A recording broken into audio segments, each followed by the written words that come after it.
Hello friends, কেমন আছো? আশা করি ভালো আছো, আমরাও ভালো আছি। তো দেখো, এখন সকালে উঠে আজকে মাথা মাথা কিছু হাসরালাম না, তো দেখো হাতে একটা শসা নিলাম। তো এখানে দেখো আমি ভাতটা বসিয়ে দিলাম, তো ফ্রিজ থেকে নিয়ে আসলাম। এবার দেখো মাছ নিলাম, মাছের ডিম রাখা ছিল কালকের, কালকে মানিকের বার্থডে গেল, তার ডিম রাখা ছিল। তো এখানে দেখো আমি শসাটা হাতেই নিলাম, হাতে নিয়ে আর মাছের ডিমটা নিয়ে যাচ্ছি। আর এখানে ভাত বসিয়ে দিয়েছি। এই যে দেখো মাছের ডিমটা এখানে রাখলাম। আর এখানে কাকা এসেছিল, তো কাকা আবার আর্যকে 4-5টা ট্যাংরা মাছ দিয়ে গেল। আর এইদিকে দেখো আর্য খেলা করছে, বাইরে দাঁড়িয়ে দাঁড়িয়ে খেলা করছে। আমি যাচ্ছি আর আমাকে দেখাচ্ছে এটা কি আছে তাই। তো দেখো সকালবেলা উঠে খালি পেটে আমি শসা খেয়ে নিচ্ছি। তো খালি পেটে শসা খাওয়া ভালো, ক্যালোরি থাকে শসায়, আর ছোলা সহ শসা খেলে পরে ভালোই হয়। আর এদিকে আর্য দেখো কি একটা খেলা পেয়েছে, তাই খেলা নিয়ে খেলা করছে। আর এদিকে দেখো আমি কড়াইটা বসিয়ে দিলাম, ভাতটা হয়ে গেল, কড়াইটা বসিয়ে দিলাম। তো এবার কড়াইটা বসিয়ে দেখো কিভাবে করে আগুনটা ধরে উঠলো। তো মানে ফোনটাও কাছে ছিল, আমার অতটা খেয়াল নেই, যার কারণ। আর ট্যাংরা মাছগুলো কেটে নিলাম, কেটে এবার ডিমটা আর ট্যাংরা মাছ 5-6টা ট্যাংরা মাছ মিলিয়ে এবার আমি লবণ হলুদ ভালো করে মিক্স করে নিলাম। তো এবার আমি দেবো, কড়াইটা গরম হলো, এদিকে গরম হওয়ার পরে দিলাম তেল। এবার তেলটা গরম হলে দেখো এদিকে আমি আবার লবণ হলুদ মাখাচ্ছি। তো ওটা তোমাদেরকে দেখাতে পারছি না। তো গাইস, ভিডিওটা কেমন লাগে অবশ্যই লাইক কমেন্ট শেয়ার করে দিও। তো এদিকে দেখো তেলটা গরম হয়ে গেল, এবার আমি এক এক করে মাছের ডিম আর তেল একসাথে মানে মাছের ডিমটা আর মাছটা আর কি একসাথে দিয়ে দিলাম, যাতে একবারে ভাজা হয়ে যায়। অনেকটাই গরম হলো তেল, আর ছোটো কড়াইতে করেই ভাজা করে নিচ্ছি যেহেতু অল্প মাছ, এই কারণে। আর এদিকে দেখো ভাতটা হয়ে গেল, ভাতটাও সাইডে করে রেখে দিলাম, না কেটে দিলে পরে ভিতরে ভাজা হয় না। দেখো এবার আমি এক এক করে সবই তুলে দিলাম একবারে ভাজা করার জন্য। এবারে করে ভেজে নেব। ট্যাংরা মাছ, ছোটো ছোটো ট্যাংরা মাছ বলে দেশি ট্যাংরা, তো এগুলো দেশি ট্যাংরা কিনা আমি জানি না। দেখো, তো দেখো এইভাবে করে ভাজা করে নিচ্ছি সব। তো গাইস দেখো এই যে মাছটা ডিমটা পুরো ভেজে নিলাম। তো গাইস এই যে এবার দেবো মশলা, তেলটা পুরো উড়ে গেল, এত গরম হলো মানে তেল। মশলাটা দিয়ে ভালো করে কষিয়ে নেব। এখানে দেখো টমেটো কেটে রেখেছি, টমেটোগুলো এভাবে করে দিয়ে দেবো, টমেটোটা কষিয়ে নেবো ভালো করে। হ্যাঁ তাহলে কোথায় ধুলু?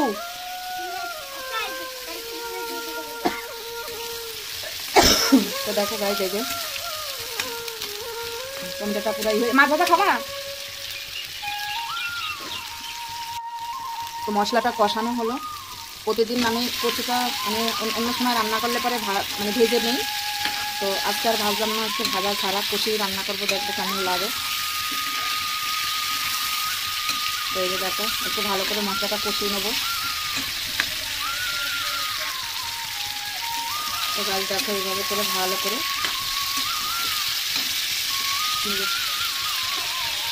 এভাবে করে কষিয়ে নেবো। এর ভিতরে দেবো লবণ, দেবো হলুদ,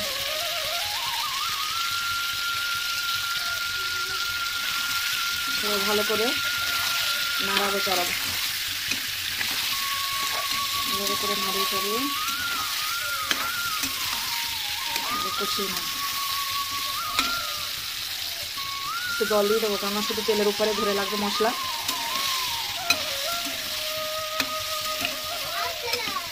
কি কি খাই দিচ্ছি আমি? মা ভাজা মাছ খাবি? তো গাইস দেখো এই যে কচুটা কষানো হয়ে গেল ভালো করে, এবার দিয়ে দেবো ঝোলের জল।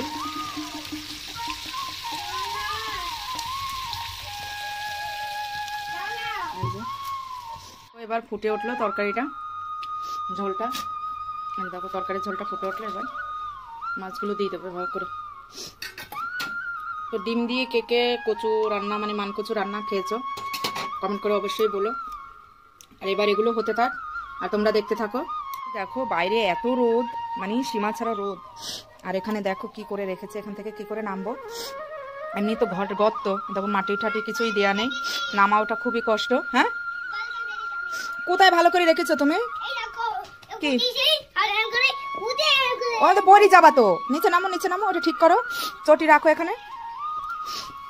তো গাছ দেখো কিভাবে করে রেখেছে ইটগুলো, যেভাবে সরিয়ে দাও সরিয়ে দাও। ওরে বাবা এই দেখো, হ্যাঁ হ্যাঁ হাতে কিন্তু ছেঁচা লাগবে। হ্যাঁ এবার সরো, এবার দাও। ওরে বাবা ওরে বাবা বিশাল ব্যাপার তো। এই দেখো সমান করে দিচ্ছে আমার সোনাটা। এদিকটা একটু অন্ধকার লাগছে।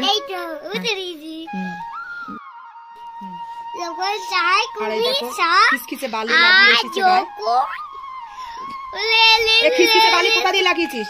খিচখিচে বালি কোথা দিয়ে লাগিয়েছিস? হ্যাঁ বালি না, এটাতে আটা। কি আটা? আটা না বালি, কোথা দিয়ে লাগিয়েছিস? আটা। এ কি এ? আটা বছর এই আটা। আটা কোথা দিয়ে লাগিয়ে আসলা?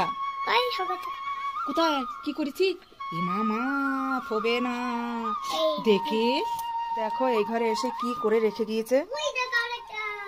এই এসে তো এমন বলবে নি, দেখ তুই তখন শুনিস কানে। তাড়াতাড়ি ঘরে হাট, ঘরে হাট, তাড়াতাড়ি ঘরে হাট। না আজকে দেখ শুনবি আনে কথা, দেখিস কেন আজকে কি গাল দেয় তোর। এমনি তো সবসময় গালি গালি দিতে থাকে, সবসময় তো গালি দিতে থাকে, আর আজকে শুনিস কানে আরো। আয় আমি জানি না, সবসময় তো গাল দেয়, তো আজকেও শুনবি গাল। আমি যে বললাম তুই আটা কোথা দিয়ে লাগিয়েছিস, তখন তুই বললি কেন যে আমি বালি লাগিয়েছি ধুলু লাগিয়েছি? তা তোর ওই ঘরে ঢোকার কোনো দরকার আছে?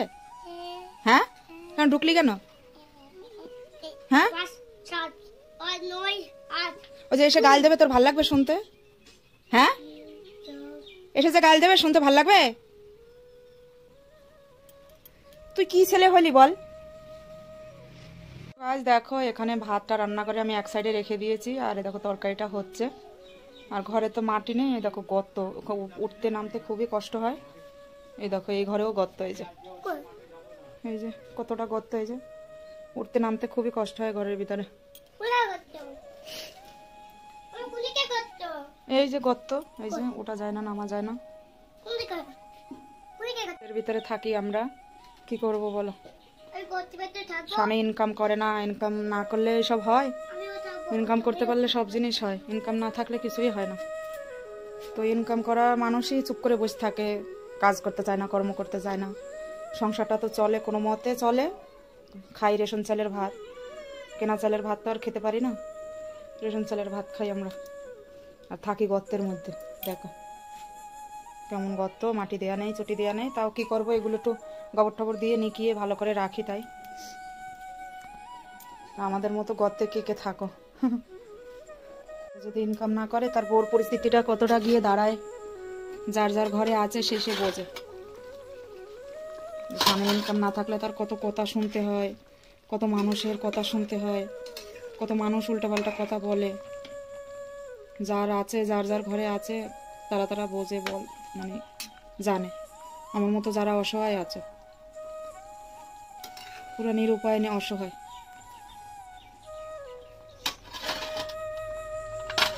তো দেখি তোমাদের সাপোর্টে আমি একটু আগে উঠতে পারি কিনা, আমার বাচ্চা ছেলেটাকে একটু মানুষ করতে পারি কিনা দেখি।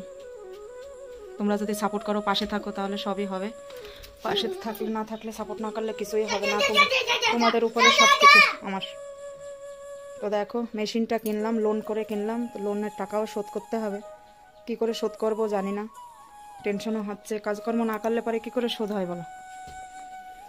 ঘরের মেয়ে ছেলে বলে, পুরুষ ছেলের হচ্ছে টাকা, আর মেয়ে ছেলের টাকা হচ্ছে স্বামী। তো সে স্বামী যদি ইনকাম না করে, ঠিকঠাক মতো না করে, তাহলে করা যায় কিছুই করা যায় না। আমার মতো কষ্টে যারা আছো তারাই বুঝবে যে স্বামী ইনকাম না করলে তার কেরম পরিস্থিতি দাঁড়ায়। তো গাইস তোমাদের সাথে একটা কথা বলি, আমার শুধু ইউটিউবে আসা একমাত্র একটাই কারণ, যে আমার স্বামী ইনকাম করে না, ওই কারণেই আমার ইউটিউবে আসা। না হয় আমি কি কারণ, মানে আমি ইউটিউবে আসবো কি করতে, যদি আমার স্বামী ইনকাম করতো, ই করতো, তাহলে আমার ইউটিউবে আসার কোনো দরকারই ছিল না। তো আমার স্বামী ইনকাম করে না, আমার বাচ্চাটাকে কী করে মানুষ করব, ওই কারণেই আমার ইউটিউবে আসা।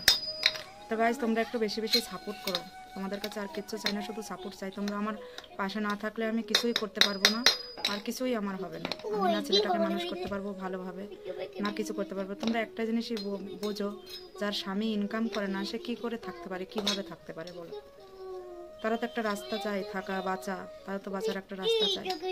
তার ছেলেটাকে মানুষ করা, আমার জিন্দগিটা যেমন যায় যাক, আমার ছেলেটা এখন তো ওদের জীবন শুরু, ওদেরটা তো এখন শুরু, ওদেরটা তো এখন হবে। এখন যদি আমি ভালো করে মানুষ করে না তুলতে পারি, তাহলে আমি কি করে কি করবো? কিছুই করতে পারবো না। তো তোমরা পাশে না থাকলে আমার কিছুই হবে না। প্লিজ তোমরা আমাকে একটু সাপোর্ট করো, আর কিছু চাই না। শুধু আমার ইউটিউবে আসা একটাই কারণ, আমার স্বামী ইনকাম করে না, তাই।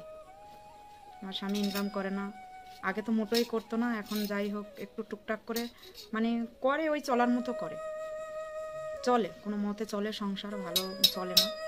তো যেটাই চলে, দিন কি খাওয়া হয় না হয়, তো তোমাদের কাছে প্রত্যেকটা জিনিসই শেয়ার করি, তো তোমরা আমাকে সাপোর্ট করো বেশি বেশি, আমি এটাই চাই। তোমাদের সাপোর্ট বিনে কিছুই হবে না, কিছুই করতে পারবো না। তোমরা ছাড়া আমি বেকার, আমি যতই কষ্ট করি না কেন, তোমরা যদি আমাকে সাপোর্ট না করো, তো আমার সেই কষ্টের কোনো ফলই নেই। তোমরাই হচ্ছে আমার সব কিছু, তোমরাই হচ্ছে ভগবান, তোমরাই উপরে ভগবান, তোমরা হচ্ছে আমার নিচে ভগবান। তো তোমরা সাপোর্ট না করলে পরে আমি কিছুই না, আমি পুরো অন্ধকার আমার লাইফ। প্লিজ তোমরা আমাকে সাপোর্ট করো বেশি বেশি, তোমরা ছাড়া আমি কিছুই না। তোমাদের কাছে আর কিছু চাই না, আমি শুধু সাপোর্ট চাই। তো আমি যাতে আগে বাড়তে পারি, আমাকে আগে বাড়ার সুযোগ দাও প্লিজ।